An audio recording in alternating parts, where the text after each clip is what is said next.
സ്നേഹബഹുമാനങ്ങൾ നിറഞ്ഞ അധ്യക്ഷൻ മഹല്ല് പ്രസിഡന്റ് സെയ്ദ് മുഹമ്മദ് ഹാജി സാഹിബ് അവറുകളെ, ഈ ചടങ്ങ് ഉദ്ഘാടനം ചെയ്ത ബഹുമാനപ്പെട്ട മഹല്ല് ഖത്തീബ് ഉസ്താദ് സജ്ജാദ് ബാഖവി അവറുകളെ, എനിക്ക് ഏറ്റവും പ്രിയപ്പെട്ട സ്നേഹിതൻ മഹല്ലിന്റെ ജനറൽ സെക്രട്ടറി പ്രിയപ്പെട്ട നാസർ സാഹിബ്, ഷിഹാബ് ഉസ്താദ്, വേദിയിലിരിക്കുന്ന അൻസാർ വാഫി, മറ്റു ഉസ്താദുമാർ,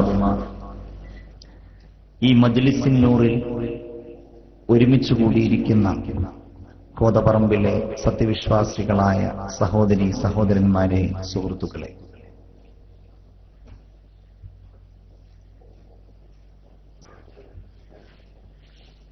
എന്റെ മുഖ്യ സംഘാടകൻ സാജിദിനെ ഞാൻ അഭിസംബോധന ചെയ്യാൻ വിട്ടുപോയതാണ്. അല്ലാഹു തആല വലിയ ഒരു സേവനമായി ഈ ഒരുമിച്ച് കൂടലിനെ നമ്മിൽ നിന്ന് സ്വീകരിക്കുമാറാവട്ടെ. എല്ലാവരും ആമീൻ പറയും. ഇത് അല്ലാഹു നമ്മിൽ നിന്ന് സ്വീകരിക്കുമാറാവട്ടെ. ഈ സദസ്സിലിരിക്കുന്ന ഓരോരുത്തരുടെയും മനസ്സിനെ അല്ലാഹു തആല ഈമാനിന്റെ നൂറ് കൊണ്ട് നിറക്കുമാറാവട്ടെ. കാരുണ്യവാനായ തമ്പുരാൻ, നമ്മൾ എന്തൊക്കെ വിഷമങ്ങൾ, ബുദ്ധിമുട്ടുകൾ അനുഭവിക്കുന്നവരാണോ അതൊക്കെ അറിയുന്നവനായ അല്ലാഹു തആല ഇവിടെ നമ്മൾ ഒരുമിച്ച് കൂടി എന്നതിന്റെ മഹത്വം കൊണ്ട് ആ പ്രയാസങ്ങളെ ഇല്ലാതെയാക്കി തരുമാറാവട്ടെ. നമ്മുടെ മാതാപിതാക്കൾ, ഉസ്താദുമാർ, ദുആ കൊണ്ട് വസിയത്ത് ചെയ്തവർ എല്ലാവർക്കും അല്ലാഹു മഗ്ഫിറത്തും റഹ്മത്തും നൽകുമാറാവട്ടെ. നമ്മുടെ ഈ സംസാരം കേട്ടുകൊണ്ടിരിക്കുന്ന, ഓൺലൈനിലൂടെ കേട്ടുകൊണ്ടിരിക്കുന്ന എല്ലാവരുടെയും സർവ്വ ഉദ്ദേശങ്ങളും അല്ലാഹു തആല നിറവേറ്റി തരുമാറാവട്ടെ. ആമീൻ യാ റബ്ബൽ ആലമീൻ എന്ന് ദുആ ചെയ്യുകയാണ്. നൂറ് എന്നത് എപ്പോഴും പറയുകയും കേൾക്കുകയും ചെയ്യുന്ന ഒരു വാക്കാണ്, പ്രത്യേകിച്ച് കോതപറമ്പിലെ നിങ്ങൾ. നിങ്ങളുടെ വലതുഭാഗത്ത് ആ വാക്ക് എഴുതപ്പെട്ടിട്ടുണ്ട് എന്ന് ഞാൻ ഈ വേദിയിലിരിക്കുമ്പോൾ ശ്രദ്ധിച്ചു. നിങ്ങളുടെ വലതുഭാഗത്ത് കാണുന്ന നോട്ടീസ് ബോർഡിൽ നൂറുൽ ഹുദ മദ്രസ കോതപറമ്പ് എന്ന് എഴുതിയിട്ടുണ്ട്. നിങ്ങളുടെ മദ്രസയുടെ പേരിൽ നൂറുൽ ഹുദ, നൂറുണ്ട്. അല്ലാഹുവിന്റെ ദീൻ നമ്മെ പഠിപ്പിക്കുന്ന ഏറ്റവും പ്രധാനപ്പെട്ട കാര്യങ്ങളിലൊന്ന് അല്ലാഹു പ്രകാശമാണ്, അല്ലെങ്കിൽ അല്ലാഹു തമ്പുരാനിന്റെ പ്രകാശത്തിൽ നിന്നാണ് അല്ലാഹു തആല ഈ ലോകത്തെ പടച്ചത്, അതല്ലെങ്കിൽ അല്ലാഹു റബ്ബുൽ ഇസ്സത്ത് ഈ പ്രപഞ്ചത്തെ വെളിച്ചമാക്കിയവനാണ് എന്നതൊക്കെയാണ്. ഖുർആൻ അല്ലാഹുവിനെ സംബന്ധിച്ച് വെളിച്ചം എന്ന് പ്രയോഗിച്ചിട്ടുണ്ട്. അല്ലാഹു നൂറുസ് സമാവാതി വൽ അർള് മസലു നൂരിഹി കമിഷ്കാത്തിൻ ഫീഹാ മിസ്ബാഹ് അൽ മിസ്ബാഹു ഫീ സുജാജ അസ്സുജാജതു കഅന്നഹാ കൗകബുൻ ദുർരി. ഈ ആയത്തുള്ള സൂറത്തിന് സൂറത്തു നൂർ എന്നാണ് പേര് വെക്കപ്പെട്ടിട്ടുള്ളത്. ഹബീബായ മുഹമ്മദുർ റസൂലുള്ളാഹി സ്വല്ലല്ലാഹു അലൈഹി വസല്ലമ തങ്ങളെ സംബന്ധിച്ചും വെളിച്ചം, പ്രകാശം എന്ന് പറയാറുണ്ട്.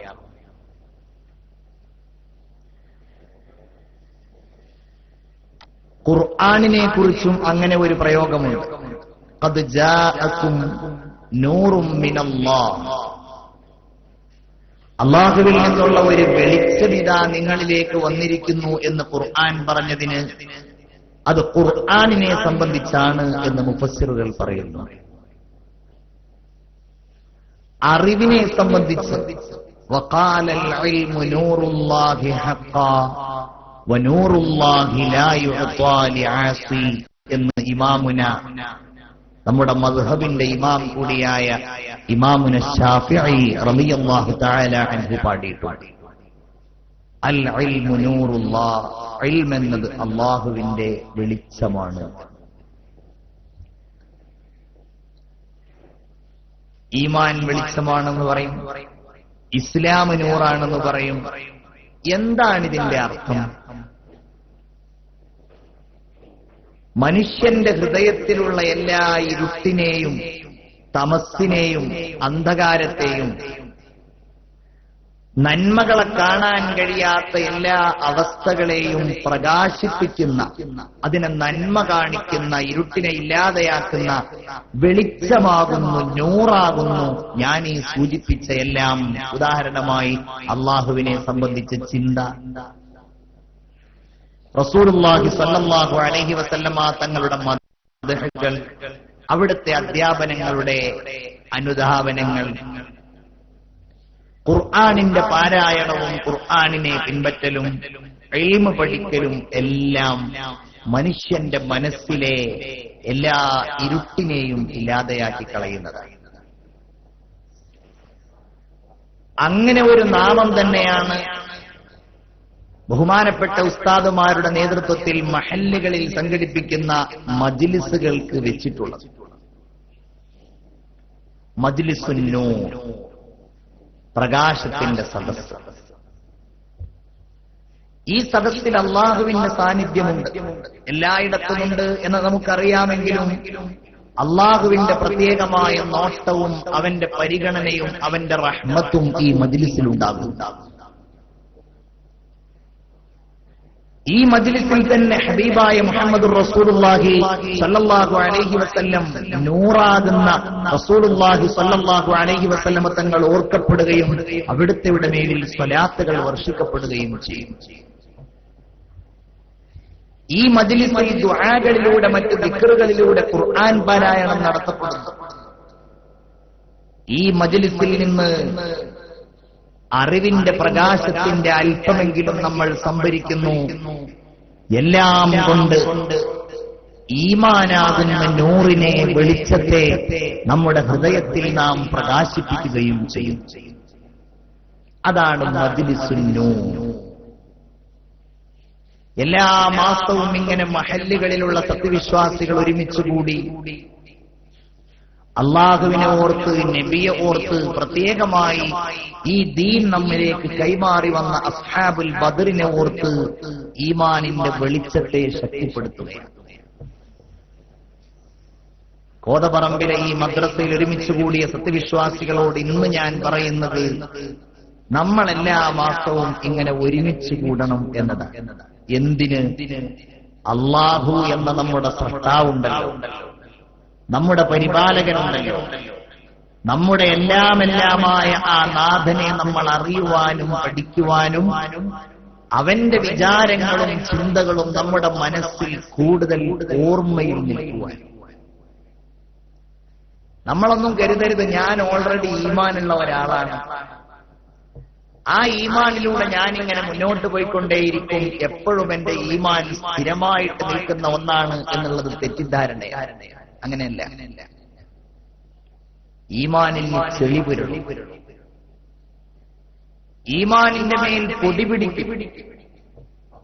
ഈമാൻ നഷ്ടപ്പെടണമെങ്കിൽ വലിയ പണിയൊന്നുമില്ല, പ്രത്യേകിച്ച് ഖിയാമത്ത് നാളാകുമ്പോൾ. ആദരവായ മുഹമ്മദുർ റസൂലുള്ളാഹി സ്വല്ലല്ലാഹു അലൈഹി വസല്ലമ തങ്ങൾ പറഞ്ഞു, ഒരാൾ രാവിലെ മുഅ്മിനായി, യുസ്ബിഹു മുഅ്മിന, പക്ഷേ അവന്റെ സഞ്ചാരത്തിനിടയിൽ ദീനിനെ മാറ്റിവെക്കേണ്ട എന്തെങ്കിലും സാഹചര്യം ഉണ്ടായാൽ അതവൻ മാറ്റിവെക്കും. കാഫിറ, വൈകുന്നേരമാകുമ്പോഴേക്ക് ഈമാൻ നഷ്ടപ്പെട്ട ഒരു കാഫിറായി അവൻ മാറിയിട്ടുണ്ടാകും.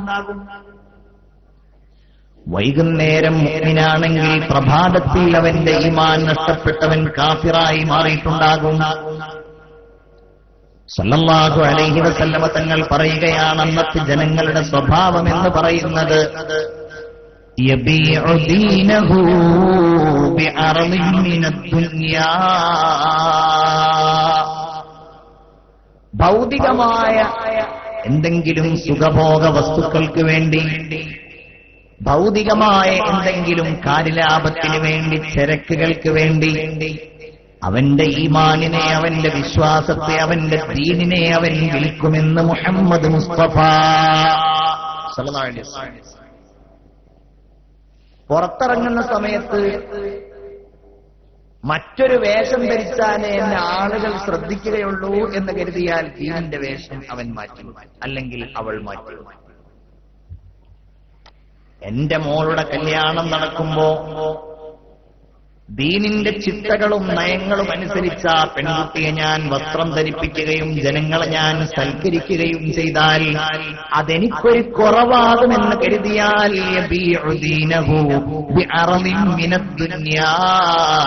ദുനിയാവിലെ ഒരല്പസമയത്തെ നേട്ടത്തിന് വേണ്ടി ദീനിനെ അവൻ വിൽപ്പനച്ചരക്കാക്കും.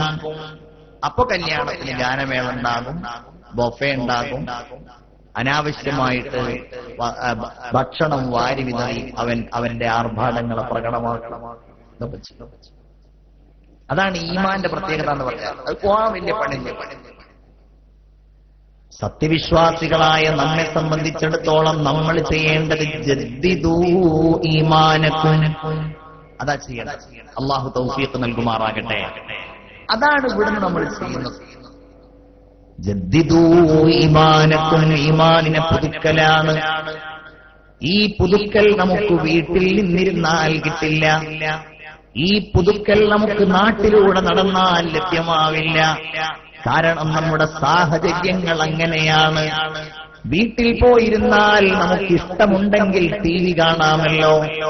അതിലൂടെ കാണുന്ന വാർത്തകളിലൂടെ, സീരിയലുകളിലൂടെ, അതിലൂടെ വരുന്ന പരസ്യങ്ങളിലൂടെ, ദൃശ്യമാധ്യമങ്ങൾ നമുക്ക് സമ്മാനിക്കുന്ന മറ്റു ഷോകളിലൂടെ, സിനിമകളിലൂടെ, മറ്റു കാര്യങ്ങളിലൂടെ ഈമാനിന്റെ വെളിച്ചവും അല്ലാഹുവുമായി ബന്ധപ്പെട്ട ചിന്തകളും നമ്മിൽ നിന്ന് കുറഞ്ഞു പോവുകയാണ്.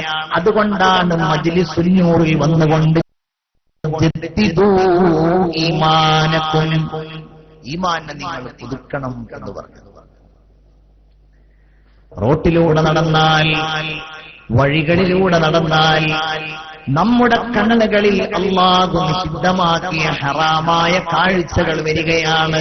അതുകൊണ്ടാണ് മജ്ലിസുൻ നൂറിൽ വന്നുകൊണ്ട് ജദ്ദിദൂ ഈമാനക്കും, നിങ്ങളുടെ ഈമാനിനെ നിങ്ങൾ പുതുക്കണമെന്ന് പറയുന്നത്. നിങ്ങളുടെ കൈകളിൽ നിങ്ങൾ പിടിക്കുന്ന മൊബൈൽ ഫോണുകളുണ്ടല്ലോ, അതിന്റെ സ്വരം നിങ്ങൾ കേൾക്കുമ്പോൾ തന്നെ ചിന്തകൾ മാറുകയാണ്. അതിലൂടെ നിങ്ങൾ ഒരാളോട് സംസാരിച്ച് തമാശകൾ പറഞ്ഞ് നിങ്ങളുടെ ഇഷ്ടങ്ങളും അനിഷ്ടങ്ങളും പങ്കുവെച്ച്, വേണമെങ്കിൽ ഗീബത്തുകളും നമീമത്തുകളും അതിലൂടെ പറഞ്ഞ് മൊബൈൽ ഫോണുകളിലൂടെ നിങ്ങളുടെ മണിക്കൂറുകൾ നിങ്ങൾ നഷ്ടപ്പെടുത്തി കഴിഞ്ഞാൽ ഈമാനിന്റെ വെളിച്ചത്തിന് കുറവുണ്ടാകും. അതുകൊണ്ടാണ് മജ്ലിസുൻ നൂറിൽ വന്ന് ജദ്ദിദൂ ഈമാനക്കും, നിങ്ങളുടെ ഈമാൻ നിങ്ങൾ പുതുക്കണം എന്ന് പറയുന്നു. അതാണ് ഈ സദസ്സിന്റെ ലക്ഷ്യം. ചെളി പിടിച്ച പൊടി പുരണ്ട ഈമാനിനെ പുതുക്കുക, ഒരു റീഫ്രഷ്മെന്റ് നടത്തുക. എല്ലാ ചുറ്റുപാടുകളിൽ നിന്നും, എല്ലാ പ്രയാസങ്ങളിൽ നിന്നും, ദുനിയാവിന്റെ എല്ലാ ചിന്തകളിൽ നിന്നും എന്നെ സൃഷ്ടിച്ച അല്ലാഹുവിന്റെ മുമ്പിൽ, ആ അല്ലാഹുവിന് വേണ്ടി ജീവിതം ബലിയർപ്പിച്ച ബദരീങ്ങളുടെ സാന്നിധ്യത്തിൽ അല്ലാഹുൽ ഹഫീദു ലനാ വലൈസ യഊദുഹു في أرضه حكم ولا بسماه. ആ അല്ലാഹുവിന്റെ ഓർമ്മയിൽ ഒരല്പസമയം നമ്മൾ ഇരിക്കുക. അതിനാണ് ഈ മജ്ലിസുൻ നൂർ. ദുനിയാവിന്റെ ഓട്ടപ്പാച്ചിലുകൾക്കിടയിൽ, പരക്കം പാച്ചിലുകൾക്കിടയിൽ, കളികൾക്കിടയിൽ, തമാശകൾക്കിടയിൽ, പ്രത്യേകിച്ച് എനിക്ക് തോന്നുന്നു എന്തുകൊണ്ടും അനുയോജ്യമായ ഒരു സമയത്താണ് കോതപറമ്പിലെ എന്റെ പ്രിയപ്പെട്ട പ്രവർത്തകന്മാർ ഇങ്ങനെ നാട്ടുകാരെ ഒരുമിച്ച് കൂടി. എന്താണ് ആ സവിശേഷത? എല്ലാവരും മക്ക കാണാനുള്ള പ്രയാണത്തിലാണ്, എല്ലാവരും ബദർ കാണാനുള്ള ഒരുക്കത്തിലാണ്.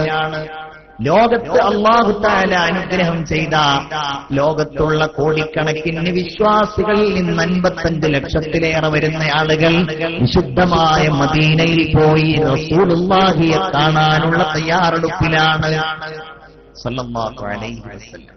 അതിന്റെ അങ്ങനെ ഒരു സന്തോഷത്തിന്റെ മുഹൂർത്തത്തിലാണ് നമ്മളിങ്ങനെ മജ്ലിസുൻ നൂർ ഒരുമിച്ച് കൂട്ടിയിട്ടുള്ളത്.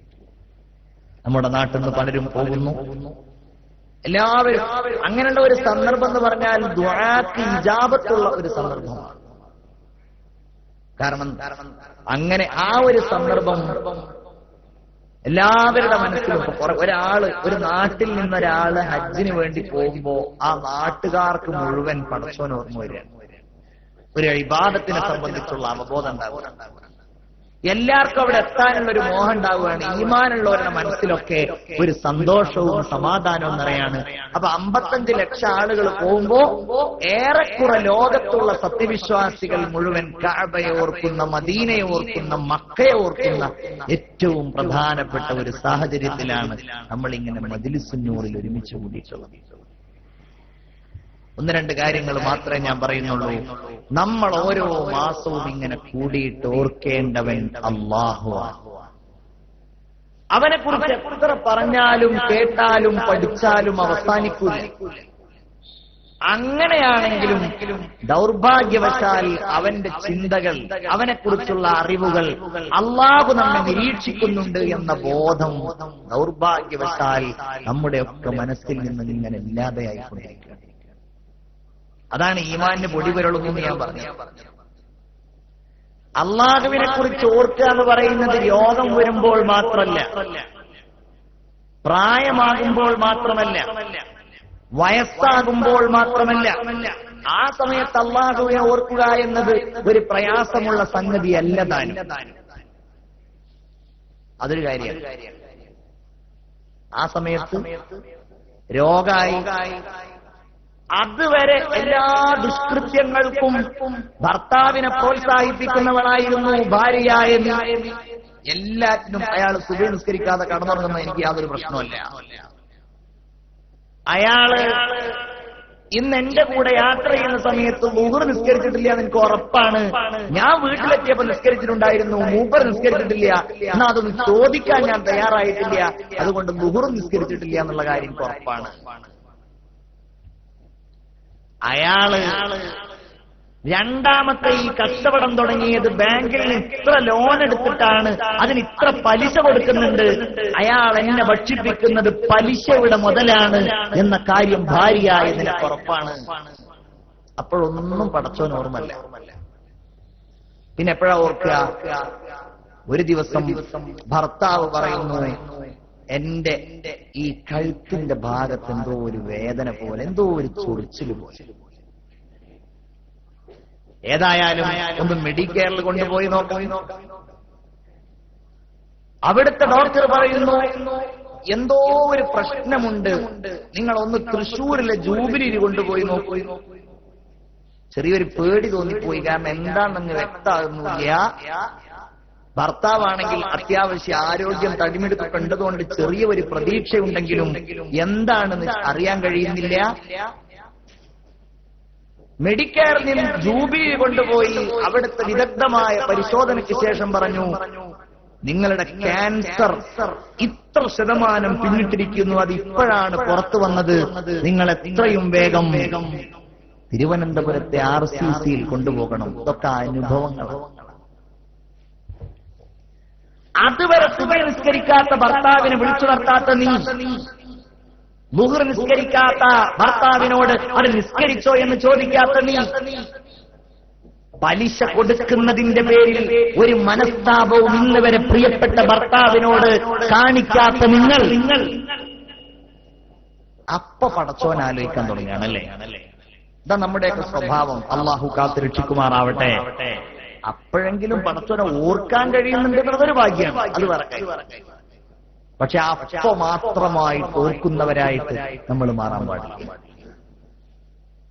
രോഗം വരുമ്പോ മാത്രം ഓർക്കുക, ക്യാൻസറാന്ന് പറയുമ്പോ മാത്രം ഓർക്കുക, അല്ലേ? ഹൃദ്രോഗം വരുമ്പോ മാത്രം ഓർക്കുക, അല്ലെങ്കിൽ അല്ലാഹു തആലയുടെ വലിയ പരീക്ഷണത്തിന് വിധേയനാകുമ്പോ മാത്രം ഓർക്കുക. അത് അള്ളാഹുവിനെ സംബന്ധിച്ചുള്ള അറിവ് പൂർണ്ണമായി എന്നതിന്റെ ലക്ഷണമല്ല. അല്ലാഹു തആല അടങ്ങേറുകളിൽ മാത്രം സഹായിക്കാനുള്ള ഒരാളായിട്ട് നമ്മൾ അവനെ പരിഗണിക്കരുത്. സദാസമയവും അള്ളാഹു തന്നെ ഉണ്ടാവും. അത് ഓർമ്മിപ്പിക്കുകയാണ് എന്റെ വിശ്വാസികളെ നമ്മൾ ഈ മജ്‌ലിസുന്നൂറിലൂടെ. സദാസമയവും അല്ലാഹ്. എന്തൊക്കെ കാര്യങ്ങളാ ലോകത്ത് നടക്കുന്നത്?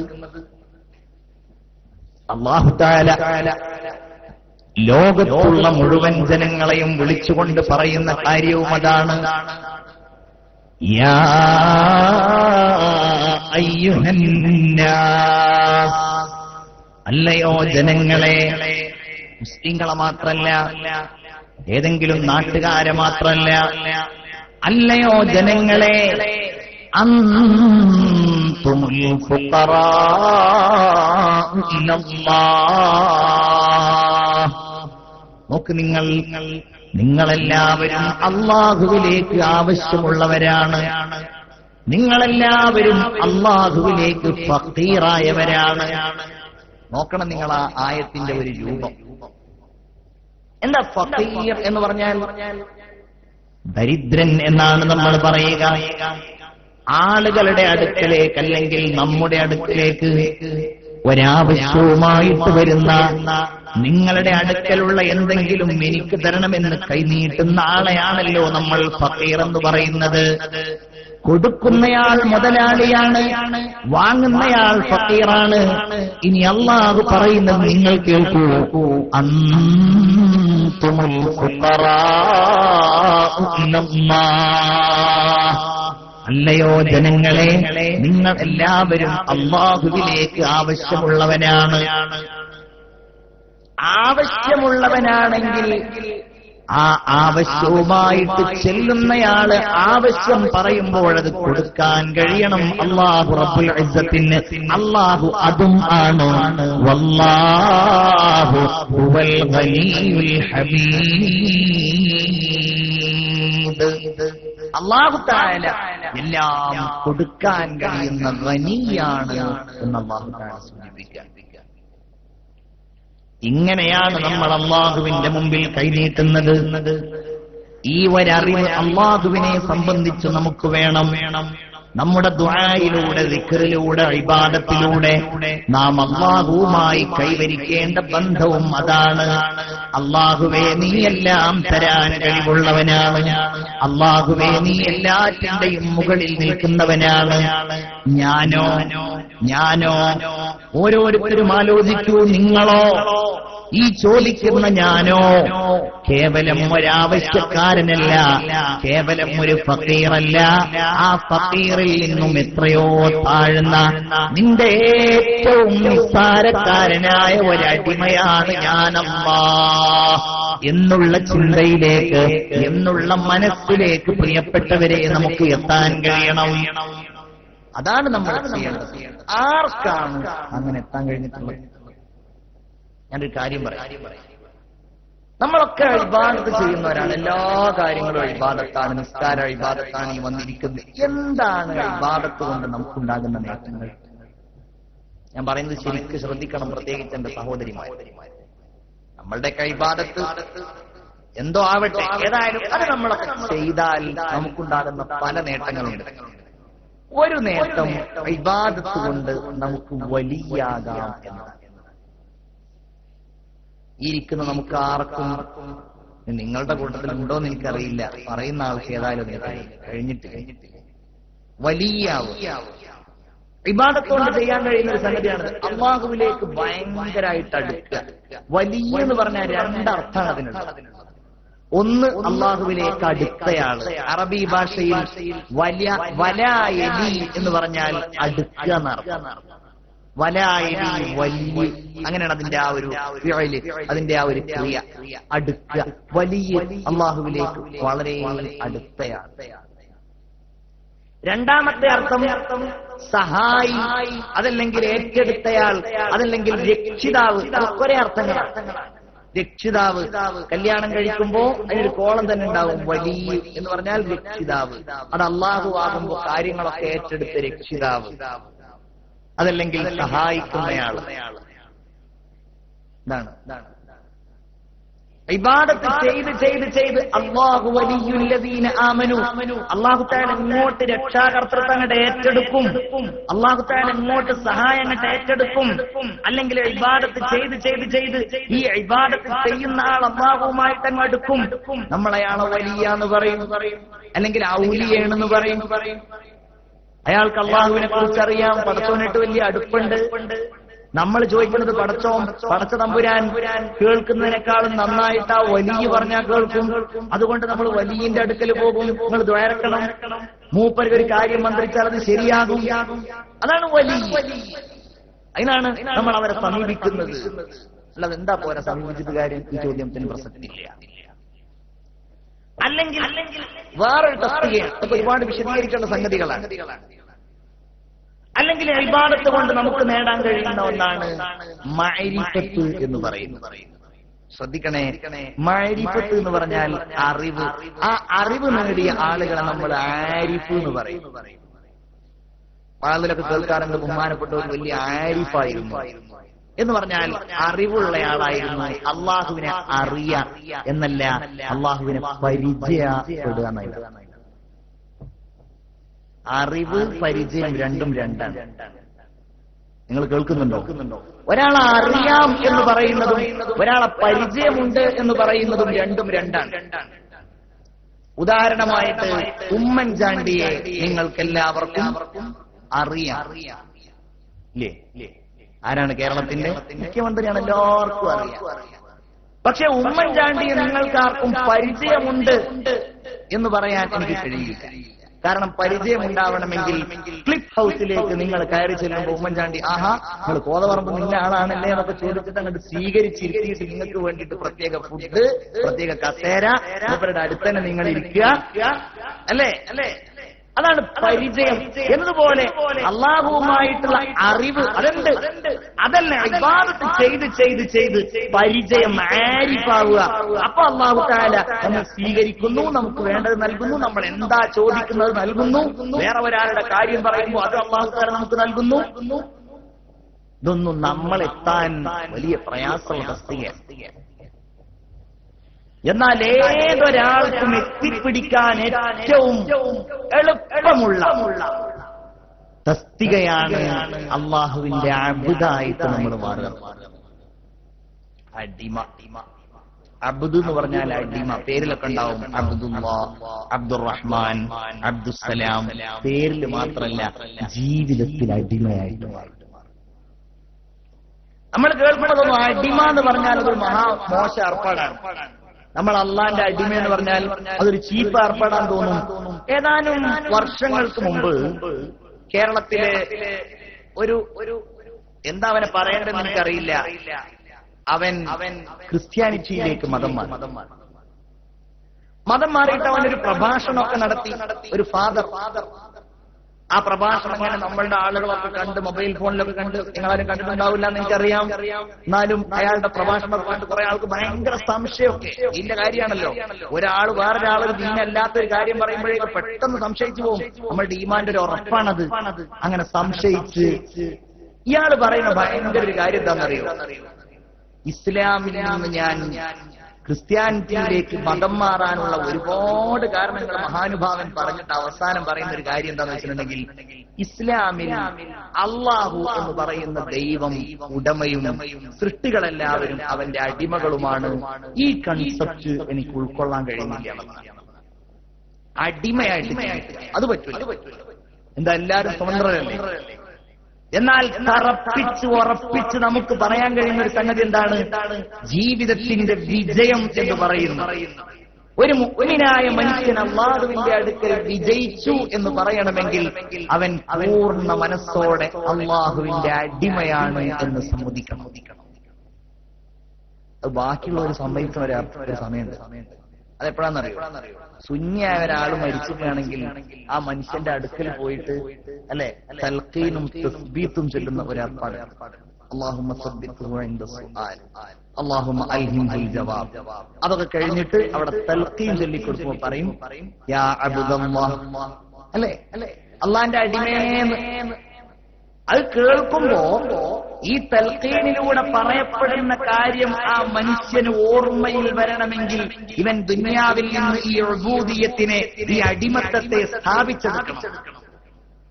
എന്റെ പ്രിയപ്പെട്ട സഹോദരിമാരെ, നമ്മളൊക്കെ അല്ലാഹുവിന്റെ അടിമകളാണ് എന്ന ബോധം നമുക്കുണ്ടാവണം. അതിനാണ് നമ്മൾ ഇങ്ങനെ മജ്‌ലിസിൽ ഒരുമിച്ച് കൂടിയിരിക്കുന്നത്. അതൊരു ചെറിയ സംഗതിയല്ല. അള്ളാഹുവിന്റെ ഹബീബിന് അല്ലാഹു തആല എത്രയോ സ്ഥാനങ്ങൾ നൽകി അല്ലേ? ഹബീബാണ്, ഖലീലാണ്, സല്ലല്ലാഹു അലാ മുഹമ്മദ് സല്ലല്ലാഹു അലൈഹി വസല്ലം. പക്ഷേ ഈ നാമങ്ങളിൽ നിന്ന്, ഈ പേരുകളിൽ നിന്ന് അല്ലാഹുവിന്റെ റസൂലിന്റെ സ്ഥാനത്തെ ഏറ്റവും നന്നായി അവതരിപ്പിക്കുന്ന വിശേഷണം ഏതാണെന്നറിയുമോ? റസൂലുള്ളാഹി സ്വല്ലല്ലാഹു അലൈഹി വസല്ലം അബ്ദുല്ലാഹ്, അല്ലാഹുവിന്റെ അടിമയാണ് എന്നതാണ്. അല്ലേ? ഖുർആനിൽ തന്നെ, എന്റെ പ്രിയപ്പെട്ട സുഹൃത്തുക്കൾ മനസ്സിലാക്കണം, ഖുർആനിൽ തന്നെ അല്ലാഹു തആല റസൂലുള്ളാഹി സ്വല്ലല്ലാഹു അലൈഹി വസല്ലമ തങ്ങളെ മദ്ഹ് പറയുന്ന പല ഘട്ടങ്ങളിലും പ്രയോഗിച്ചിരുന്ന വാക്ക് അബ്ദ് എന്നതാണ്. മിഅ്റാജിന്റെ രാവിൽ അല്ലാഹു തആല റസൂലുള്ളാഹിയോട് ഒരുപാട് സമയം സംസാരിച്ചു. അല്ലാഹുവുമായി സംഭാഷണം നടത്തി. ബിബിസാത്തി ഖുദ്സില്ലാഹി ലമ്മാ അൻവസൽ ഹയ്യാഹു ലില്ലാഹി തഹിയ്യാത്തുൽ ഫുലൽ വമുബാറകാതു വസ്സലാത്തു കമാ നുഖിൽ ഫിസ്സിറത്തിൽ ഹലബി ഹകാതതു നീമാ സല്ലു അലൈഹി വസല്ലിമു തസ്ലീമാ. അല്ലാഹുവുമായിട്ട് ഒരുപാട് സമയം സംസാരിച്ച് അല്ലാഹു തആല റസൂലിനോട് ചോദിക്കുകയാണ്, നബിയേ, നിങ്ങൾക്കിനി എന്താണ് ഞാൻ ചെയ്തു തരേണ്ടത്? എന്ത് സ്ഥാനമാണ് നബിയെ നിങ്ങൾക്ക് ഞാൻ നൽകേണ്ടത്? റസൂലുള്ളാഹി അതിന് മറുപടി നൽകി, അല്ലാഹുവേ, എന്നെ നീ നിന്റെ ഒരു അബ്ദായിട്ട് സ്വീകരിക്കണം, എന്നെ നീ നിന്റെ ഒരു അടിമയായി, വിനീതദാസനായി നീ സ്വീകരിക്കണം.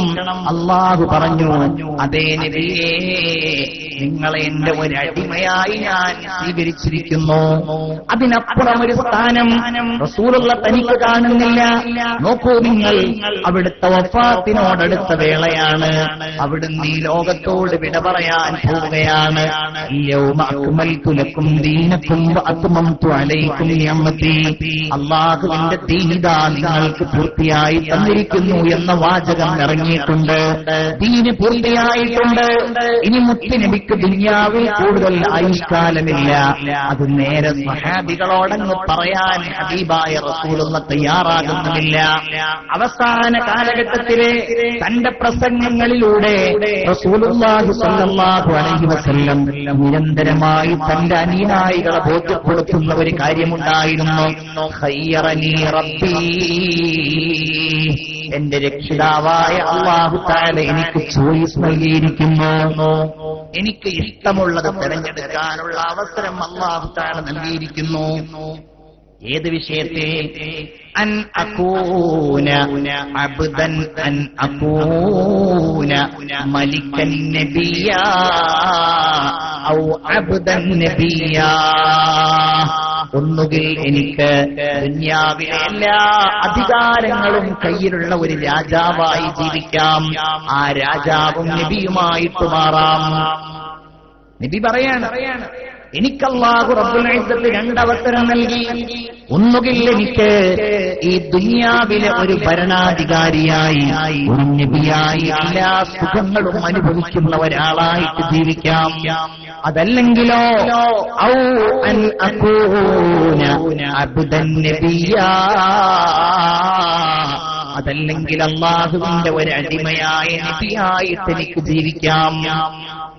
ഇത് കേൾക്കുന്നവരാണ് സ്വാഭാവികമായിട്ടും പറയണ്ട, അള്ളാന്റെ റസൂൽ നബിയായി, മലിക്കായി, ഒരു രാജാവായി മാറിയിരുന്നെങ്കിൽ എന്നാണ്. പക്ഷേ നബി എന്താ പറഞ്ഞത്?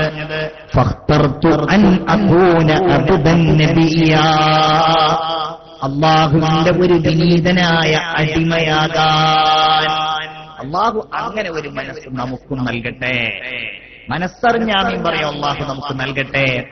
അല്ലാഹുവിലേക്കുള്ള ആ വിനയം, റബ്ബിലേക്കുള്ള ആ തളർറുഅ്, അല്ലാഹു ഉണ്ട് എന്ന ആ വിചാരവും അവനുമായി ബന്ധപ്പെട്ട ഒരു ഖൗഫും അല്ലാഹു നമുക്കെല്ലാവർക്കും നൽകുമാറാകട്ടെ. അല്ലേ? രാത്രി നിന്ന് നിസ്കരിക്കുകയാണ് മുഹമ്മദ് മുസ്തഫ. ആയിഷ റളിയല്ലാഹു അൻഹ പറയുകയാണ്, ഒരിക്കൽ എന്റെ അടുക്കൽ വന്നു എന്റെ ഭർത്താവായ മുഹമ്മദുർ റസൂലുള്ളാഹി സ്വല്ലല്ലാഹു അലൈഹി വസല്ലം. ഒരു രാത്രി അതാനി ലൈല, ഒരു രാത്രി എന്റെ അടുക്കൽ വന്നു. എന്നിട്ട് എന്റെ കട്ടിലിൽ ഇരുന്നു, എന്റെ വിരിപ്പിൽ അവിടെ നിന്നിരുന്നു. എന്റെ തൊലിയും നബിയുടെ തൊലിയും തമ്മിൽ ഇങ്ങനെ ചേർന്നു. നബി ഇങ്ങനെ അടുത്തിരുന്നു, സ്നേഹത്തോടെ ഇങ്ങനെ അടുത്തിരുന്നു. ചിന്തിക്കണം. മദീനയിൽ പോയപ്പോ മദീന പള്ളിയുടെ പഴയകാലത്തെ ഒരു രൂപം അവിടെ വലിയൊരു എക്സിബിഷൻ ഉണ്ടായി. അതിൽ ഞാൻ പോയിട്ട് കണ്ടപ്പോഴാണ് മനസ്സിലായത് എങ്ങനെയാണ് ഈ പള്ളി നിറങ്ങിയ ഉടനെ അള്ളാന്റെ റസൂല് ഭാര്യമാരുടെ വീട്ടിലേക്ക് പോകുന്നത്. കാരണം പള്ളി ഇതാണെങ്കിൽ ആ പള്ളിയോട് ചേർന്ന് തന്നെ ഭാര്യമാർക്കുള്ള സൗധങ്ങളെ അള്ളാഹുവിന്റെ ഹബീബ് മുഹമ്മദ് മുസ്തഫ സല്ലല്ലാഹു അലൈഹി വസല്ലമ തങ്ങൾ നിർമ്മിച്ചിട്ടുണ്ടായിരുന്നു. അതിൽ ചിലതിലേക്ക് റസൂലുള്ളാഹിന്റെ വീട്ടിലേക്ക് അവിടെ തന്നെ മറ്റു ചില ഭാര്യമാരുടെ വീട്ടിലേക്ക് പുറത്തുകൂടെ. ഇങ്ങനെയായിരുന്നു പള്ളിയുടെ സംവിധാനവും രീതിയുമെല്ലാം. ആയിഷ ബീവി പറയുകയാണ്, എന്റെ തൊലിയും നബിയുടെ തൊലിയും തമ്മിൽ ചേർന്നു. എന്റെ തൊലിയും നബിയുടെ തൊലിയും തമ്മിൽ ചേർന്നു. എന്നിലേക്ക് എനിക്ക് നീ സമ്മതം തരുമോ?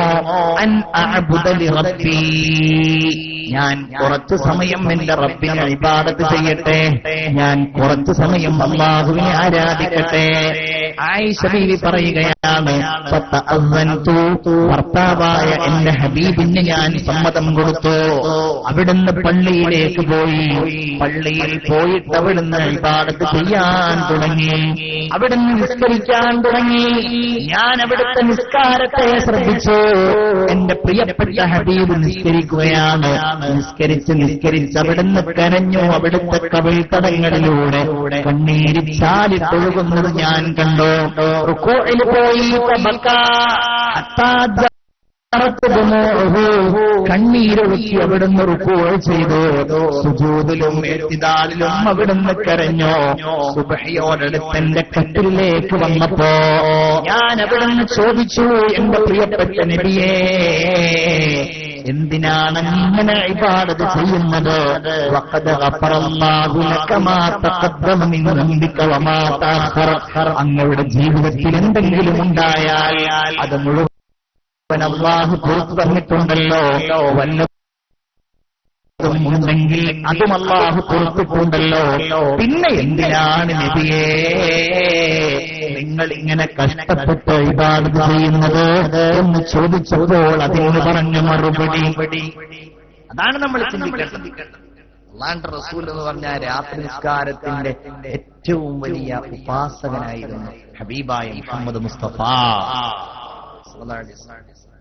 ഭയങ്കര സംഭവമല്ലേ? നമ്മള് ഉള്ള ഫർള് തന്നെ നിസ്കരിക്കാൻ പ്രയാസപ്പെടുമ്പോ രാത്രി നിസ്കരിക്കുക എന്ന് പറഞ്ഞാൽ തഹജ്ജുദ് നിസ്കരിക്കുക. നബി സല്ലല്ലാഹു അലൈഹി വസല്ലം ഞങ്ങൾ ഒരുപാട് സമയം തഹജ്ജുദ് നിസ്കരിക്കുക. നമ്മൾ വളരെ കുറഞ്ഞ ആളുകളെ നിസ്കരിക്കാണ്ടാവും. മജ്ലിസുൻ നൂറിൽ നിന്ന് നിങ്ങൾക്ക് കിട്ടുന്ന സന്ദേശത്തിൽ ഒന്ന് അതും കൂടെ ആയിക്കൊള്ളട്ടെ. ഇശാ നിസ്കരിക്കുക, എന്നിട്ട് ഉറങ്ങുക, ഉറങ്ങിയിട്ട് സുബ്ഹിയുടെ മുമ്പ് എഴുന്നേൽക്കുക. എപ്പോഴാണോ ഉണരുന്നത് ആ സമയത്ത് നിസ്കരിക്കുക. മൂത്രമൊഴിക്കാൻ എല്ലാ ദിവസവും രാത്രി എണീക്കുന്നവരുണ്ടാവും. ആ സമയത്ത് 2 റക്അത്ത് നിസ്കരിക്കുക. അല്ലാഹു തആല നമ്മൾ ആ സമയത്ത് ചോദിക്കാൻ വേണ്ടി കാത്തിരിക്കുകയാണ്. ദുആക്ക് ഏറ്റവും കൂടുതൽ ഇജാബത്തുള്ള സമയമാണ് അല്ലേ? അല്ലാഹുവിന്റെ ഹബീബ് മുഹമ്മദുർ റസൂലുള്ളാഹി യാ അയ്യുഹൽ മുസമ്മിൽ ഖുമിൽ ലൈല ഇല്ലാ ഖലീലൻ നിസ്ഫഹ അവ്ഇൻഖുസ് മിൻഹു ഖലീലാ ഔ സിദ് അലൈഹി വറത്തിൽ ഖുർആന തർതീലാ ഇന്ന നാശിഅത്തൽ ലൈൽ ഹിയ അശദ്ദു വത്ഖൻ വഅഖ്വമു ഖീലാ. അല്ലാഹുവിന്റെ റസൂലിനോട് അല്ലാഹു പറയാണ്, യാ അയ്യുഹൽ മുസമ്മിൽ, അല്ലയോ പുതച്ചുകൊണ്ട് മൂടിക്കിടക്കുന്നവനെ, ഖുമിൽ ലൈൽ, രാത്രി നിങ്ങൾ എഴുന്നേറ്റ് നിസ്കരിക്കുകയില്ല, ഖലീല, ഒരല്പസമയം ഒഴികെ നിസ്കരിക്കുക എന്ന് പറഞ്ഞിട്ട് അല്ലാഹു തആല പറയുകയാണ്, ഇന്ന നാശിഅത്തൽ ലൈൽ, രാത്രി നിങ്ങൾ നിസ്കരിക്കുക എന്ന് പറയുന്നത് ഹിയ അശദ്ദു വത്വഅൻ വഅഖ്വമു ഖീല. ചിന്തിക്കണേ, ഇത് കേൾക്കണേ. എന്ത് പ്രയാസമെങ്കിലും അത് മാറും. കച്ചവടക്കാരനാണോ? രാത്രി നിസ്കരിച്ചോ? ബിസിനസ്സുകാരനാണോ? അല്ലെങ്കിൽ സാധാ ജോലിക്കാരനാണോ? മനസ്സിന് സമാധാനക്കുറവുണ്ടോ?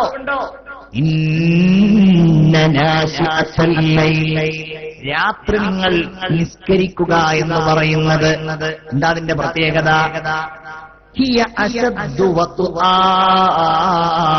നിങ്ങൾക്ക് ഭൂമിയിൽ ചവിട്ടി നിൽക്കാൻ ശക്തി നൽകുന്നതാണ്. നിങ്ങൾ പറയുന്നത് വളരെ ശക്തിയുള്ളതാകുവാനും നിങ്ങളെ സഹായിക്കുന്നതാണ്. അല്ലാഹു തൗഫീഖ് നൽകട്ടെ.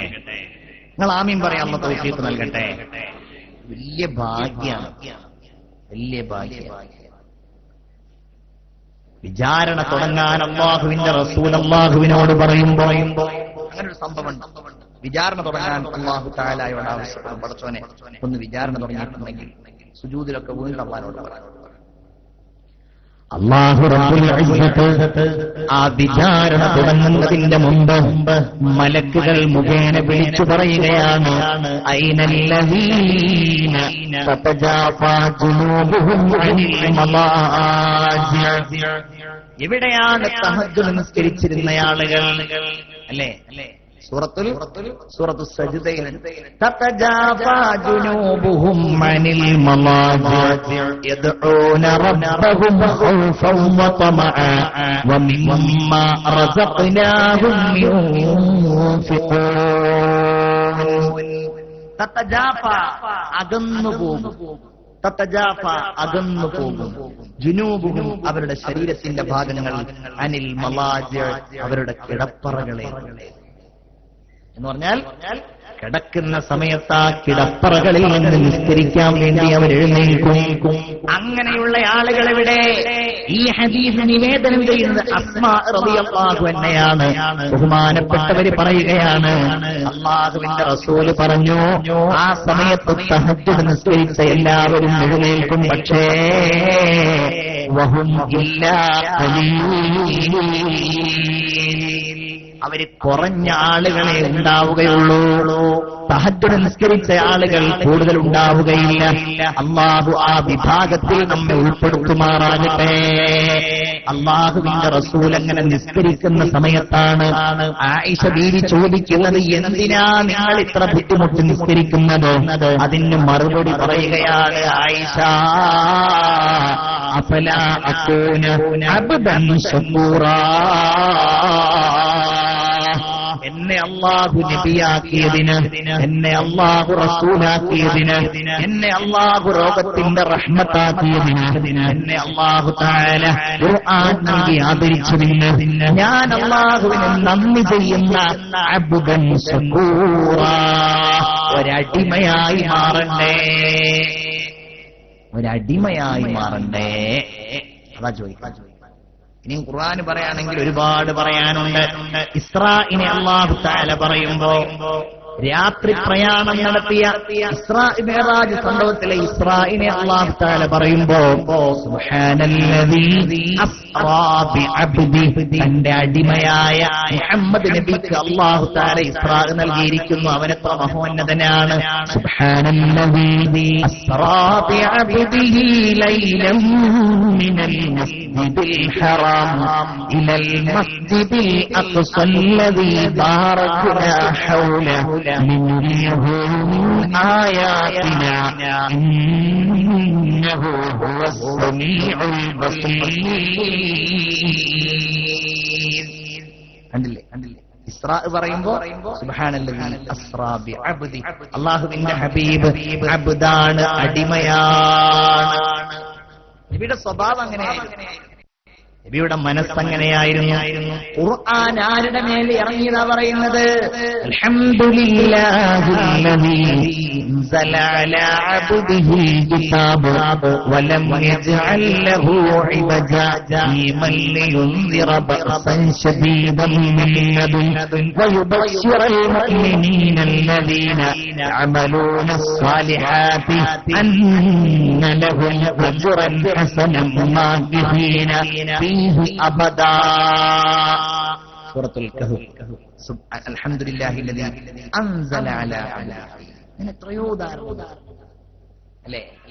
റഅയ്തല്ലദീ യൻഹാ അബ്ദൻ ഇദാ സ്വല്ല റഅയ്ത ഇൻ കാന അലൽ ഹുദാ ഔ അമറ ബിത്തഖ്വാ റഅയ്ത ഇൻ കസ്സബ വതവല്ല അലം യഅലം بأن الله يرى كلا لئن لم ينته لنسفعا بالناصية. അല്ലേ? അബൂജഹൽ പറഞ്ഞു, ഇനി മുഹമ്മദ് എങ്ങാനും സല്ലല്ലാഹു അലൈഹി വസല്ലം കഅബ ശരീഫിന്റെ അടുക്കൽ നിസ്കരിക്കാൻ വരുന്നത് ഞാൻ കണ്ടാൽ അവന്റെ തല ഞാൻ ചവിട്ടിയിട്ട് ഭൂമിയിൽ വെച്ച് തേച്ച് കളിച്ചു. ഇത്രയും ദേഷ്യാണ്. റസൂലുള്ളാഹിക്ക് ആ പേടിയൊന്നുമില്ല സല്ലല്ലാഹു അലൈഹി വസല്ലം. അല്ലേ? നബിക്ക് അങ്ങനെ പേടിക്കേണ്ട വല്ല ആവശ്യമുണ്ടോ? സല്ലല്ലാഹു അലൈഹി വസല്ലം. റസൂലുള്ളാഹി തങ്ങൾ കഅബാലയത്തിന്റെ അടുക്കലേക്ക് മന്ദം മന്ദം വന്നു. ഇങ്ങനെ ശാന്തമായി. അപ്പൊ ആളുകൾക്കൊക്കെ ഈ അബൂജഹലിന്റെ ഈ വാഗ്ദാനം അറിയാം. അതുകൊണ്ട് ഇവന്റെ ഈ സ്വഭാവം പെരടിയിൽ ചവിട്ടുക ഒന്ന് കാണാൻ വേണ്ടിയിട്ട് എല്ലാരും ഇങ്ങനെ നിൽക്കുകയാണ്. റസൂലുള്ള വന്നു, നിസ്കരിക്കാൻ തുടങ്ങി. അവിടെ സുജൂദിൽ ചവിട്ടാൻ വന്ന അവൻ വന്നതിനേക്കാൾ വേഗതയിലുണ്ട് തിരിച്ചു പോരുന്നു. കൂടെയുള്ള ആളുകൾ ചോദിച്ചു, ഇതെന്താ ഇങ്ങനെ, എന്താ അബൂജഹലെ ചവിട്ടാതിരുന്നത്? അതിന്നവൻ പറഞ്ഞ മറുപടിയാണ്, മുഹമ്മദുർ റസൂലിന്റെ ചുറ്റുഭാഗത്തും വലിയ വലിയ തീ കൊണ്ടുള്ള ഗോളത്തെ ഞാൻ കണ്ടു. തീയുടെ വലിയ ഒരു വളയത്തെ ഞാൻ കണ്ടു. ആ തീ വളയത്തിലെ ഓരോ നാളങ്ങളും എന്നെ ഇങ്ങനെ പിടിക്കാൻ വരുന്നത് പോലെ എനിക്ക് തോന്നി. ഞാനെങ്ങാനും മുഹമ്മദിനെ കഴുത്തിരുന്നുവെങ്കിൽ അതിലുള്ള തീനാളങ്ങൾ എന്നെ പിടിച്ചു വിഴുങ്ങുമായിരുന്നു. അതാണ് അറഅയ്തല്ലദീ യൻഹാ. ഒരാളെ നബിയെ നിങ്ങൾ കണ്ടില്ലേ? അല്ലദീ യൻഹാ, അവൻ തടയുകയാണ്. ആരെ? അബ്ദൻ ഇദാ സല്ലാ. എന്റെ അടിമയായ മുഹമ്മദ് നബി നിസ്കരിച്ചാൽ എന്റെ നബിയെ അവൻ തടയുകയാണ്. റഅയ്ത ഇൻ കസ്സബ വതവല്ല, അവൻ കള്ളം പറയുന്നവനും പിന്തിരിഞ്ഞു പോകുന്നവനുമാണ്. അലം യഅലം ബിഅന്ന അല്ലാഹ യറാ, അല്ലാഹ് ഇത് കാണുന്നുണ്ട് എന്നവൻ അറിഞ്ഞില്ലേ? കല്ലാ ലഇല്ലം യൻതഹി ലനസ്ഫഅൻ ബിന്നാസിയ. ഈ പ്രവർത്തനത്തിൽ നിന്നവൻ പിന്മാറിയിട്ടില്ലെങ്കിൽ ലനസ്ഫഅൻ ബിന്നാസിയ, അവന്റെ മൂർധാവിലുള്ള പുതുമയെ നാം പിടിക്കും. നാസിയത്തിൻ കാദിബത്തിൻ ഖാതിഅ, കള്ളം പറയുന്ന തെറ്റുകുറ്റങ്ങൾ ചെയ്യുന്ന അവന്റെ മൂർധാവിൽ ഞാൻ പിടിക്കും. എന്നിട്ടോ അതുകൊണ്ട് നബിയെ നിങ്ങൾ പേടിക്കണ്ട. കല്ല, നിങ്ങൾ അബൂജഹലിനൊന്നും വഴിപ്പെടേണ്ട. വസ്ജുദ് വഖ്തരിബ്, നിങ്ങൾ സുജൂദ് ചെയ്തിട്ട് അല്ലാഹുവിലേക്ക് അടുത്തോളൂ. അതാണ് അബ്ദൻ ഇദാ സല്ലാ. നബിയുടെ മനസ്സങ്ങനെയായിരുന്നു. ഞാൻ അല്ലാഹുവിന്റെ അടിമ, എന്റെ മനസ്സിൽ എപ്പോഴും അല്ലാഹ്. ആ പറച്ചിൽ പറഞ്ഞ ആരും പേടിക്കുമല്ലോ. അല്ലാഹുവിനെ ഏറ്റവും കൂടുതൽ നബി ഇഷ്ടപ്പെടാനുള്ള കാരണവും ഈ മനസ്സാണ്. അല്ലേ? മുഹമ്മദുർ റസൂലിനെ നമ്മൾ പറയുമ്പോൾ കൂട്ടിച്ചേർത്ത് പറയുന്ന ഒന്നാണ് അബ്ദുല്ലാഹി വറസൂലുഹു വഅശ്ഹദു അന്ന സയ്യിദനാ മുഹമ്മദൻ സ്വല്ലല്ലാഹു അലൈഹി വസല്ലമ അബ്ദുഹു വറസൂലുഹു. റസൂലുള്ളാഹി തങ്ങൾ അല്ലാഹുവിന്റെ അടിമയായിരുന്നു.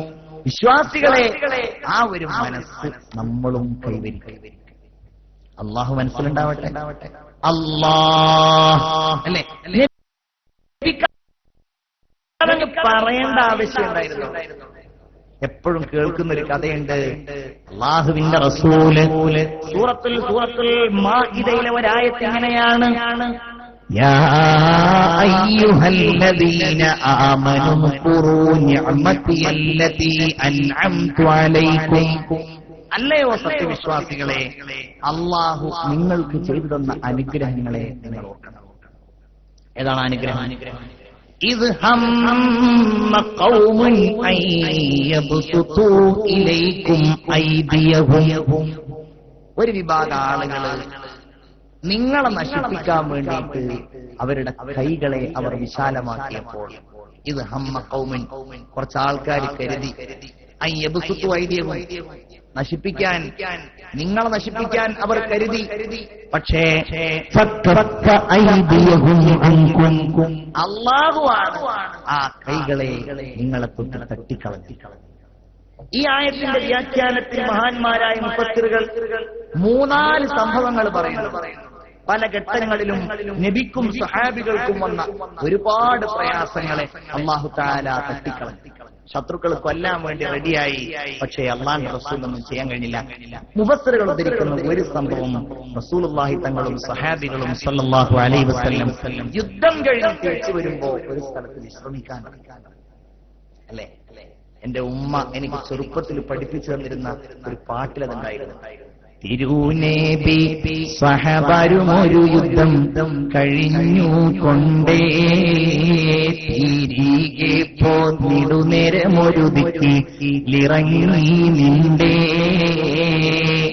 നിന്റെ നബിയും സഹാബികളൊട്ട് കൊണ്ടവർ വിശ്രമമെന്ന് കരുത്ത് ഉണ്ടവർ ക്ഷീണിതരാണ് പെരുത്ത് തൽപ്പം ശൈത്തിടലിടം തണൽ പരതി നോക്കി.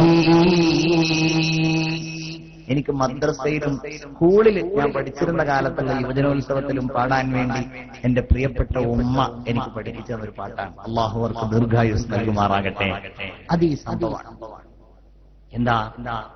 ഒരഅറാബി വന്നു, അയാൾ വാളെടുത്തു, എന്നിട്ട് ചോദിച്ചു, മയ്യംനഉക മിന്നീ, എന്റെ കയ്യിൽ വാളുണ്ട്, നീയാണെങ്കിൽ ഇവിടെ ഒറ്റക്കാണ്, നിരായുധനാണ്, നിന്റെ കൂടെ നിന്റെ അനുചരന്മാരോ മറ്റോ ഇല്ല, വിളിപ്പുറത്താരുമില്ല, മയ്യംനഉക മിന്നീ, എന്നിൽ നിന്ന് ആര് ഇപ്പോൾ നിന്നെ രക്ഷിക്കും? നബി സിമ്പിളായിട്ട് പറഞ്ഞു, അല്ലാഹ്. ഒറ്റ മറുപടി, അല്ലാഹ്. അയാള് പറച്ചു, നമ്മൾ അല്ലാഹ് എന്ന് പറയുന്നത് പോലെയല്ല, അല്ലാഹുവിന്റെ റസൂല് അല്ലാഹ്. ആ മനുഷ്യനെന്ന് വിറച്ചിട്ട് അവന്റെ കയ്യിൽ നിന്ന് വാൾ നിലത്ത് വീണു. ആ വാളെടുത്തുകൊണ്ട് റസൂലുള്ളാഹി അവനോട് തിരിച്ചു ചോദിച്ചു, ഇപ്പൊ നിന്നെ എന്നിൽ നിന്ന് ആരെ രക്ഷിക്കുക? അയാൾക്ക് അല്ലാഹ് എന്ന് പറയാൻ കഴിയില്ല. അയാൾ പറഞ്ഞു, എന്നൊന്നും ചെയ്യല്ലേ, ആ വാള് പിടിക്കുന്ന ആളുടെ നല്ലൊരു വാള് പിടിക്കുന്ന ആളാ, പിന്നൊന്നും ചെയ്യല്ലേ. റസൂലുള്ളാഹി തങ്ങൾ അയാൾക്ക് കാരുണ്യം ചെയ്തു. നിങ്ങൾ മുസ്ലിമാ എന്നാ ഞാൻ രക്ഷിക്കാന്ന് പറഞ്ഞു. അയാൾ പറഞ്ഞു, ഞാൻ മുസ്ലിമാനൊന്നും തയ്യാറല്ല. അവസാനം അയാൾ കരാറ് ചെയ്തു, അങ്ങേക്കെതിരായി ആര് യുദ്ധം ചെയ്യുകയാണെങ്കിലും ഞാൻ അയാളെ സഹായിക്കുകയില്ല. അങ്ങനെ അയാൾ രക്ഷപ്പെട്ടു. അതാണ് അല്ലാഹ്. എന്റെ പ്രിയപ്പെട്ട മജ്ലിസുൻ നൂറിന്റെ മജ്ലിസിൽ ഇരിക്കുന്നവരെ, ഈ സദസ്സിൽ വെച്ച് ബഹുമാനപ്പെട്ട എന്റെ പ്രിയപ്പെട്ട സഹോദരൻ, എന്റെ പ്രിയപ്പെട്ട സ്നേഹിതൻ ശിഹാബുദ്ദീൻ തങ്ങൾ മജ്ലിസുൻ നൂറിന് നേതൃത്വം നൽകുകയാണ്. മനസ്സ് മുഴുവൻ ഈ ചോദിക്കുന്ന ഒരൽപ്പ സമയത്തെങ്കിലും യാ ഹയ്യു യാ ഖയ്യൂം യാ മൻ കുല്ലമാ നാദാഹു മുൽതറുൻ അജാബ ദുആഹു. അല്ലാഹു ഉണ്ടാകണം, അവനെക്കുറിച്ചുള്ള വിചാരമുണ്ടാകണം. ഞാൻ അവനോട് ചോദിക്കുന്നവനാണ്, അങ്ങനെ ഉണ്ടാവണം മനസ്സ്. ഞാൻ അവനിലേക്ക് ഫഖീറാണ്, അവൻ ഗനിയാണ്, ചോദിക്കുന്നത് തരാൻ കഴിയുന്നയാളാണ്. അല്ലാഹു റബ്ബുൽ ഇസ്സത്താണ്, എന്റെ എല്ലാ പ്രശ്നങ്ങൾക്കും പരിഹാരമേകുന്നവൻ, എന്റെ മനസ്സിന് സമാധാനം നൽകുന്നവൻ. അല്ലാഹുവേ, നീ ഞാൻ നിന്റെ നീതനായ ഒരു ദാസൻ മാത്രമാണ്. അങ്ങനെ ഒരു മനസ്സിന് നമ്മളങ്ങോട്ട് നൽകി. അല്ലാഹു തൗഫീഖ് ചെയ്യട്ടെ. പടച്ചോൻ അവന്റെ ഉള്ള ആ വിശ്വാസം ഭയങ്കര അല്ലാഹു തആല ബഹുമാനപ്പെട്ട കലീമുല്ലാഹി മൂസ അലൈഹിസ്സലാത്തു വസ്സലാമിനൊരു വയറുവേദന ബാധിച്ചു. വയറുവേദനയ്ക്ക് അല്ലാഹുവിനോട് പരാതി പറഞ്ഞു, അല്ലാഹുവേ എനിക്ക് വയറുവേദനയാണ്.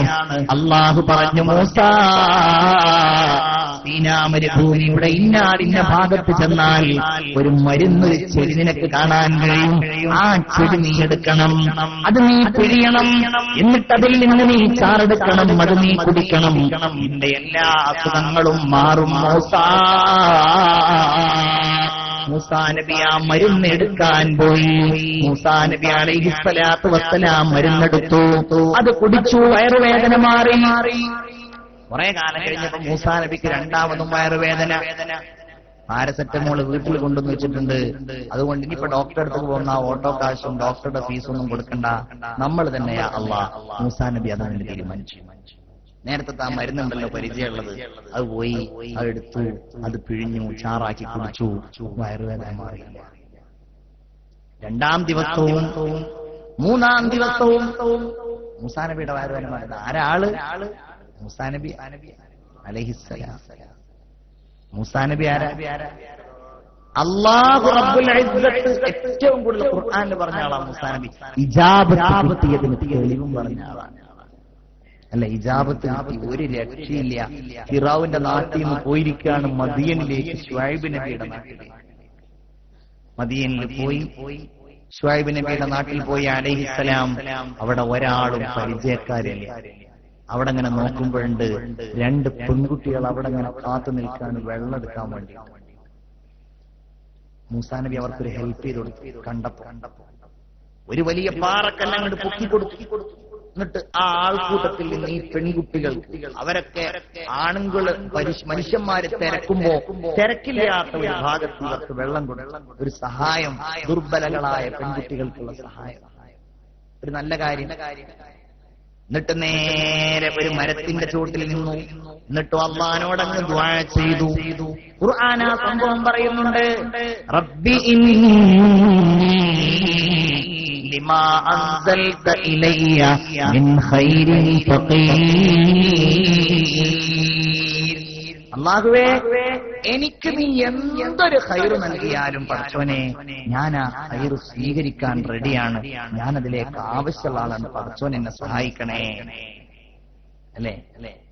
അപ്പോഴാണ് ഈ ആയത്തിന്റെ തൊട്ടുടനെയുള്ള ആയത്താണ്. അപ്പോഴാണ്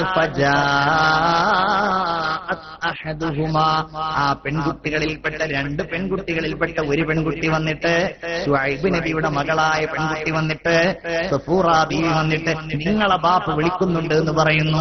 അവിടെ ജോലി കിട്ടുന്നു.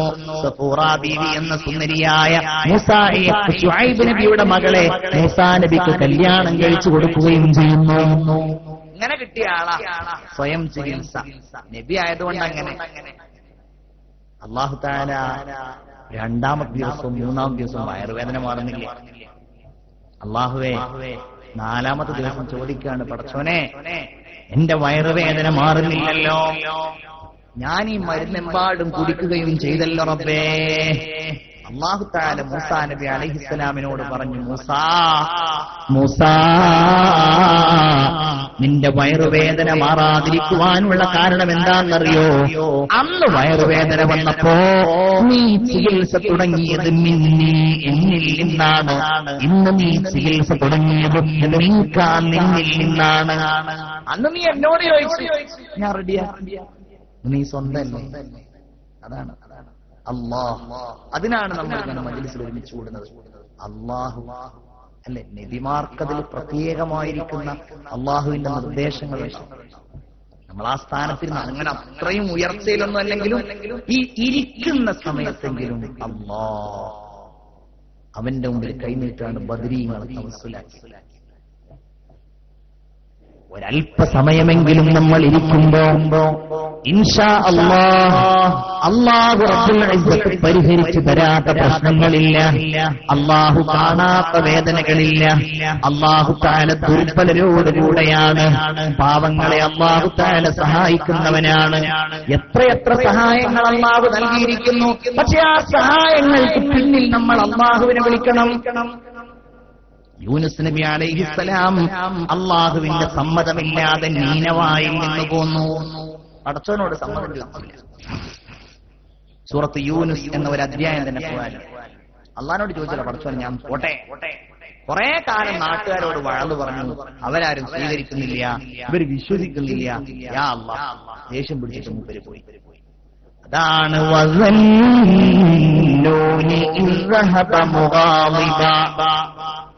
ദേഷ്യം പിടിച്ചിട്ട് നൂൻ എന്ന് പറഞ്ഞ മത്സ്യം, മത്സ്യത്തിന്റെ ഉടമയായ യൂനുസ് നബി അലൈഹി ഇസ്ലാം പോയി കപ്പലിൽ കയറി.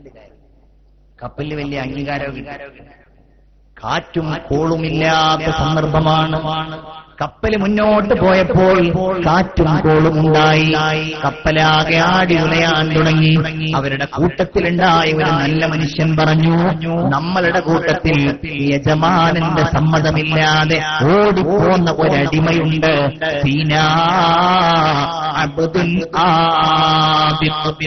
ആ മനുഷ്യൻ ഒന്നുകിൽ അയാളെ സ്വയം എടുത്തു ചാടണം, അതല്ലെങ്കിൽ നമ്മൾ അയാളെ കപ്പലിൽ നിന്ന് പുറത്തേക്ക് വലിച്ചെറിയണം. ആരാണ് ആ അടിമ എന്ന് ചോദിച്ചു. ആളുകൾക്കൊന്നും മനസ്സിലായില്ല. അപ്പൊ യൂനുസ് നബി അലൈഹിസ്സലാം പറഞ്ഞത് മറ്റാരുമല്ല, അനൽ അബ്ദുൽ ആബിഖ്, യജമാനനായ അല്ലാഹുവിന്റെ സമ്മതമില്ലാതെ അല്ലാഹുവിൽ നിന്ന് ഓടിപ്പോന്ന, ദൗത്യത്തിൽ നിന്ന് ഓടിപ്പോന്ന ആളാണ് ഞാൻ. എല്ലാവരും പറഞ്ഞു, ഞങ്ങളെ രക്ഷിക്കാൻ നിങ്ങൾ കടലിൽ ചാടണം. കടലിൽ ചാടിയപ്പോഴോ അല്ലാഹു തആല നൽകിയ പരീക്ഷണം മത്സ്യത്തിന്റെ വായിൽ പെട്ടു. പക്ഷേ അപ്പോഴേക്ക് അല്ലാഹുവിനെ വിളിക്കാൻ തുടങ്ങി. ഭയങ്കര വിളിയാ വിളിച്ചത്. അല്ലാഹു തആല കടലിന്റെ ഇരുട്ടിൽ, രാത്രിയുടെ ഇരുട്ടിൽ, മത്സ്യത്തിന്റെ വയറ്റിന്റെ ഇരുട്ടിൽ വെച്ച് എല്ലാ പ്രതിസന്ധികളിലും വിളിക്കാവുന്ന യാമൻ കുല്ലമാ നദാഹു മുൽതറുൻ അജാബ ദുആഹു.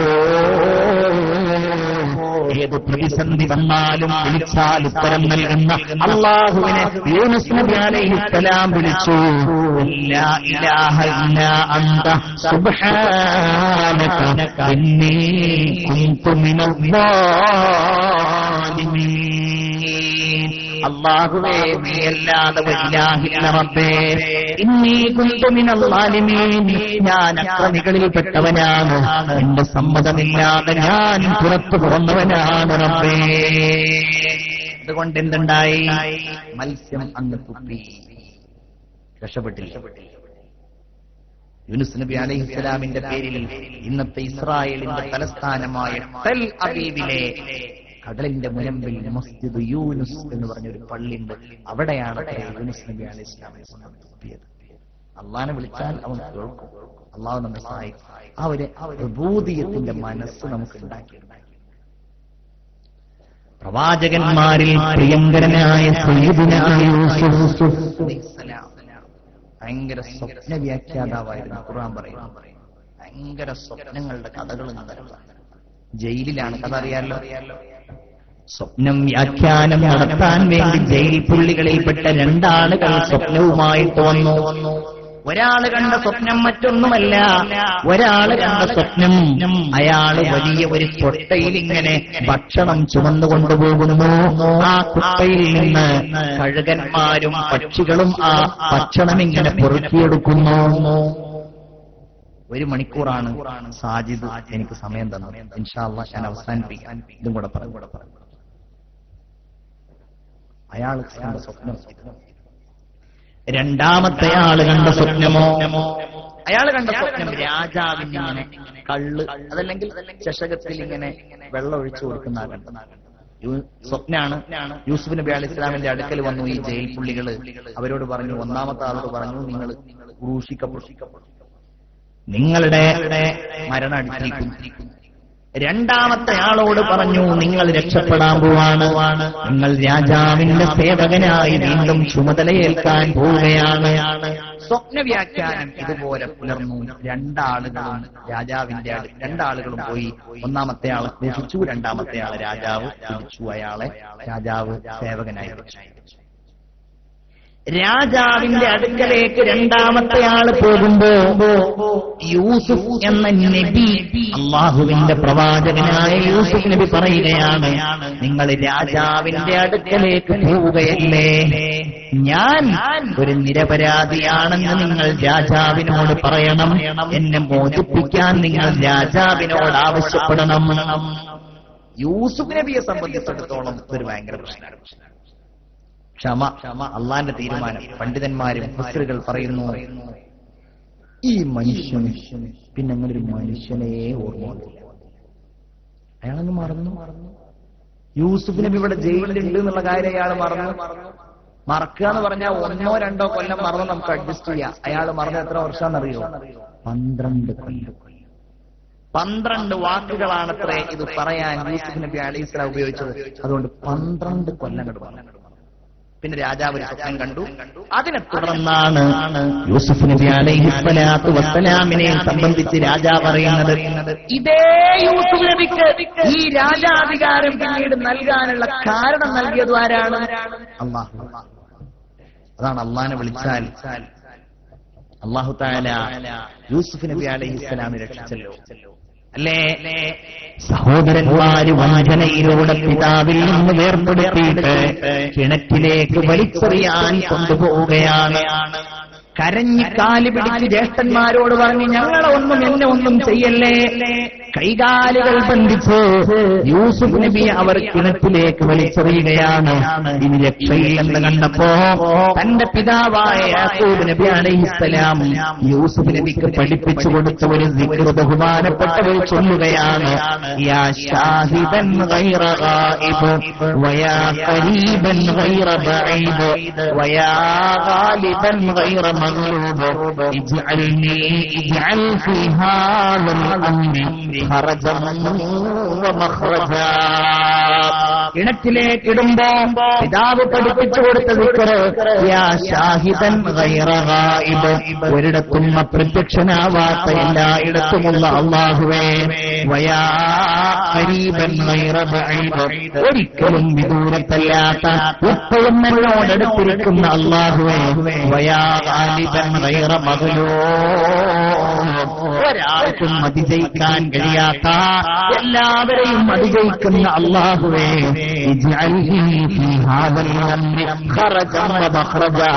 ഈ കാര്യത്തിൽ എനിക്ക് നീ ഒരു രക്ഷത അല്ലാഹുവേ.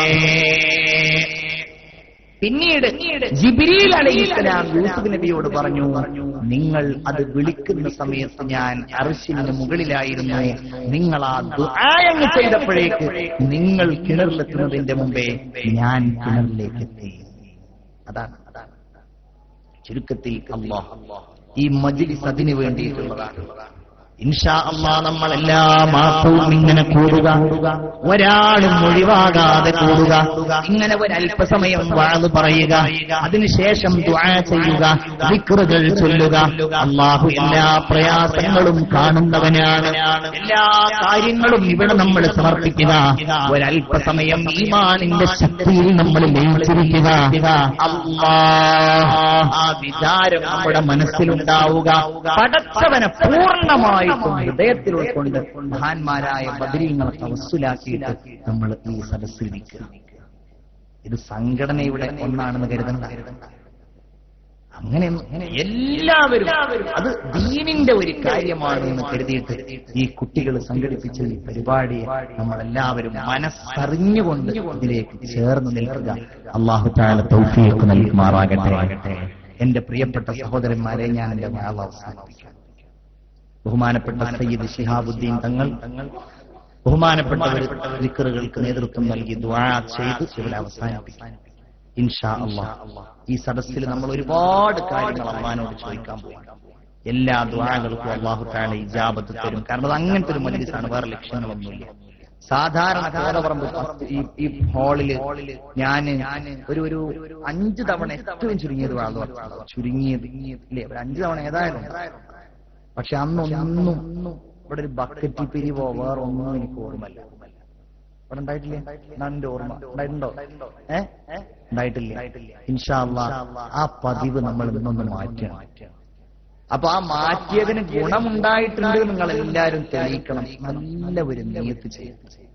ഇൻഷാ അല്ലാഹ് നിങ്ങൾ എല്ലാവരും ഒന്ന് എല്ലാവർക്കും എന്റെ കയ്യിൽ വന്നിട്ട് അത് തരാൻ കഴിയും. അതൊരു ബർക്കത്താണ്, ഒരു ബർക്കത്താണ്. ഞാൻ ബക്കറ്റ് പിരിക്കുന്നതിനേക്കാളും നല്ലത് ഒന്ന് കയ്യിൽ പിടിച്ചിട്ട് അത് പറഞ്ഞ് നിങ്ങളെ ബോധ്യപ്പെടുത്തിയ ഒരാളുടെ, നിങ്ങൾക്ക് ഈ സദസ്സിൽ വെച്ചൊരു നസീഹത്ത് നൽകിയ ആളുടെ കയ്യിൽ കൊടുക്കുക. വേറെ മഹത്വം ഉണ്ടായിട്ടല്ല, നിങ്ങൾ ആ പറയുന്ന അതിന്റെ ഒരു പൂർണ്ണമായിട്ട് ഉൾക്കൊണ്ട് ഈ സദസ്സിൽ ഒരാൾ ഒഴിയാതെ ഇൻഷാ അല്ലാഹ് നമ്മളുള്ള ആളുകൾ എന്താണ് കയ്യിലുള്ളതെങ്കിൽ അത് നമ്മളുടെ ഈ മജ്ലിസുന്നൂറിന്റെ ഒരു ഈ സംരംഭത്തിലേക്ക് സ്വതക്ക ചെയ്യാ.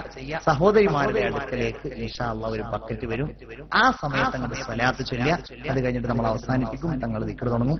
യാ അല്ലാഹ് എല്ലാവരും ഈശയിൽ നിന്നുള്ളത് എടുത്തിട്ട് എന്റെ കയ്യിൽ കൊണ്ടുവന്നിട്ടില്ല. എല്ലാവരും സ്വലാത്ത് ചൊല്ലു. സല്ലല്ലാഹു അല വേഗം വരണം. സല്ലല്ലാഹു അലാ മുഹമ്മദ് സല്ലല്ലാഹു അലൈഹി വസല്ലം സല്ലല്ലാഹു അലാ മുഹമ്മദ് സല്ലല്ലാഹു അലൈഹി വസല്ലം സല്ലല്ലാഹു അലാ മുഹമ്മദ് സല്ലല്ലാഹു അലൈഹി വസല്ലം സല്ലല്ലാഹു അലാ മുഹമ്മദ് എല്ലാവരും സ്വലാത്ത് സല്ലല്ലാഹു അലാ മുഹമ്മദ് സല്ലല്ലാഹു അലൈഹി വസല്ലം സല്ലല്ലാഹു അലാ മുഹമ്മദ് സല്ലല്ലാഹു അലൈഹി വസല്ലം സല്ലല്ലാഹു അലാ മുഹമ്മദ് സല്ലല്ലാഹു അലൈഹി വസല്ലം സല്ലല്ലാഹു അലാ മുഹമ്മദ് സല്ലല്ലാഹു അലൈഹി വസല്ലം.